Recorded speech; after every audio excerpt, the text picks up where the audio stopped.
পল্লবী চাকরিটা পেয়েছে বলে তোমরা আনন্দিত না দুঃখিত?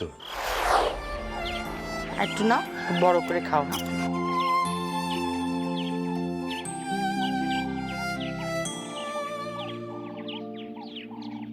কিরে ফিফি করে হাসছিস কেন?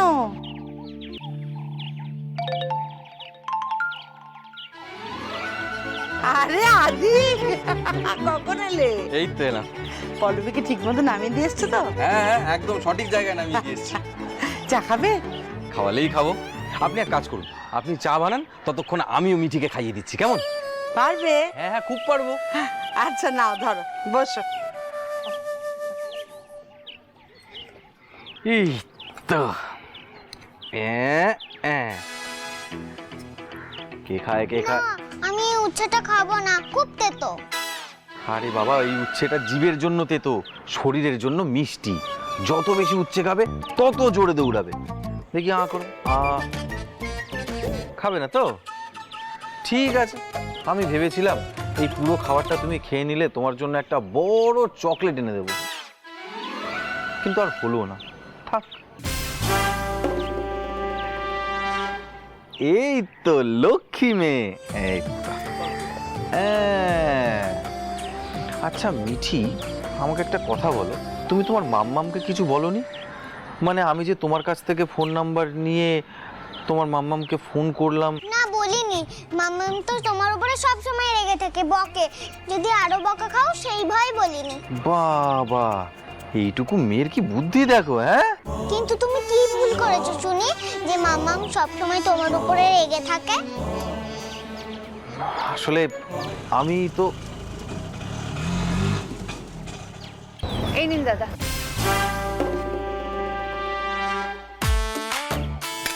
সেরেছে রে।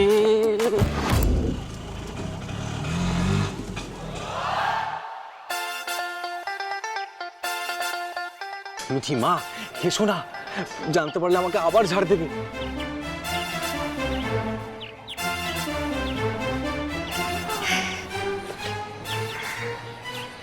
মিঠি, তোমার এখনো খাওয়া হয়নি?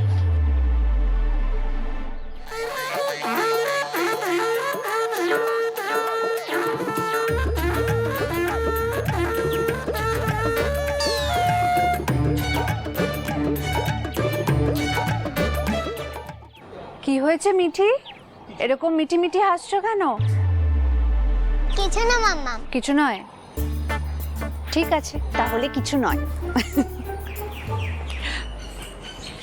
ওমা কিরে, তুই চলে এলি? আদি কোথায় গেল বলতো?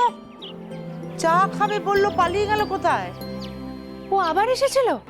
হ্যাঁ, একটু আগে। তোমার খাওয়া হয়ে গেছে? হ্যাঁ সোনা মেয়ে। এই ছেলেটা শুধরাবে না, বড্ড বেড়েছে। ঠিক আছে, এবার মিস্টার চক্রবর্তী ওকে মজা দেখাবে। কিরে, তুই মিষ্টি নিয়ে এলি হঠাৎ?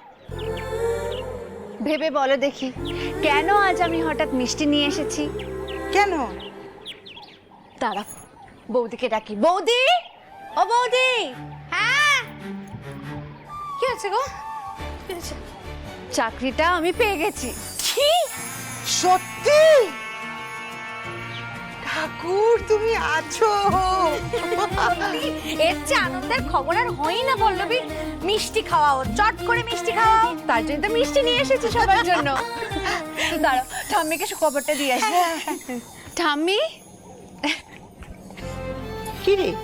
ঠাম্মি, এই না মিষ্টি খাও। মিষ্টি? কেন রে, কি হয়েছে হঠাৎ? আজ তো তোমাকে একটা মিষ্টি খেতেই হবে। চাকরিটা আমি পেয়ে গেছি। কোষ কি? হ হ হ, তাইলে তো খাইতেই হইব। দে দে। এই না, দাঁড়া এক সেকেন্ড। দেখি। অনেক বড় হও মা, অনেক বড় হও। হ্যাঁ রে পল্লবী, তাইলে তো ওই টাকা পয়সার সমস্যাটা মিটটা গেল ক? হ্যাঁ গো। যা যা যা, বাড়ির হক করলে মিষ্টি খাওয়া যা। হ্যাঁ হ্যাঁ, আস্তে আস্তে আস্তে আস্তে আস্তে আস্তে, চল চল। মা এ না মিষ্টি খাও। ওরে বাবা, হ্যাঁ মাইনেপত্র সব ঠিক দেবে তো? হ্যাঁ মা, যা ভেবেছিলাম তার থেকে বেশিই পাবো। আর চাকরিটাও বেশ ভালো, মিঠির চিকিৎসায় কোনো সমস্যা হবে না। ও বাবা, এতদিনে ঠাকুর মুখ তুলে চাইলো। এ নাও মিঠি, মিষ্টি খাও। এ না বৌদি খাও। কারোর মুখে হাসি ফোটানোর মতো আনন্দ আর কিছুতে নেই। আর সেই মানুষটা যদি পল্লবী হয় তাহলে তো কোনো কথাই নেই। সবাই তো মিষ্টি খাওয়াবো, তুমি একটু খাও। বলছি আজকে আমাদের ফ্যামিলি ডিনারের স্পেশালিটি কি, মানে কি উপলক্ষ? অনেক বড় উপলক্ষ। আচ্ছা, আজকে পল্লবী একটা চাকরি পেয়েছে, এর থেকে বড় উপলক্ষ কি আর কিছু হতে পারে? আরে ওয়াও, কংগ্রেচুলেশন। তো ফাটিয়ে দিলে রে মেজদি। মানে স্যালারি কত দিচ্ছে? 50,000, সাথে ইনসেনটিভও আছে। কত? 50,000? মার্কেটে কি এমন চাকরি আছে যেখানে মেয়েদের 50,000 মাইনে দেয়? যাকে তা তোর কাজটা কি শুনি? একজন রেপুটেড চার্টার্ড অ্যাকাউন্টেন্ট, ওনার অ্যাসিস্ট্যান্টের কাজ করছি। বাহ, ভালো। তো কি নাম লোকটা যে এত টাকা উড়াচ্ছে? এই পল্লবী শোন না, বলছি একটু আমার ব্যাপারে কথা বলে দেখ না। মানে যদি কোনো পোস্ট খালি থাকে তাহলে না আমি এই চাকরিটা ছেড়ে দেবো। বিশ্বাস কর, আমার আর পোষাচ্ছে না এখানে।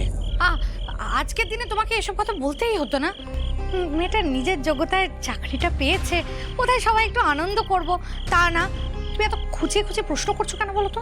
আরে প্রশ্ন তো করছি নিজের স্বার্থে। তো আমি সত্যি একটা নতুন চাকরি খুঁজছি, তুই বিশ্বাস কর। এখন পল্লবীর দৌলতে যদি একটা চাকরি পেয়ে যাই করব। তোর ওয়ার্ক প্রোফাইলটা কি? ইনকাম ট্যাক্স রিটার্ন ফাইল করা, books preparing, account handling, invoicing, এইসবই আর কি। ভালো, খুব ভালো। ওয়াও, মানে খুব একটা কঠিনও না কাজটা, মানে এই কাজের জন্য অ্যাসিস্ট্যান্ট লেভেলে এত স্যালারি। এনিওয়ে মেজদি, তোর তো কপালে লটারি লেগে গেল।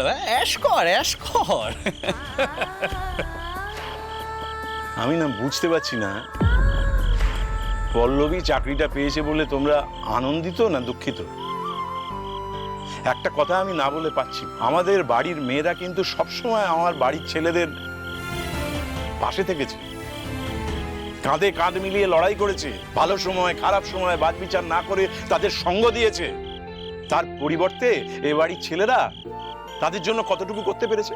একা না পেরেছে? বাড়ির মেয়েদের শক্তি হয়ে উঠতে পেরেছি আমরা?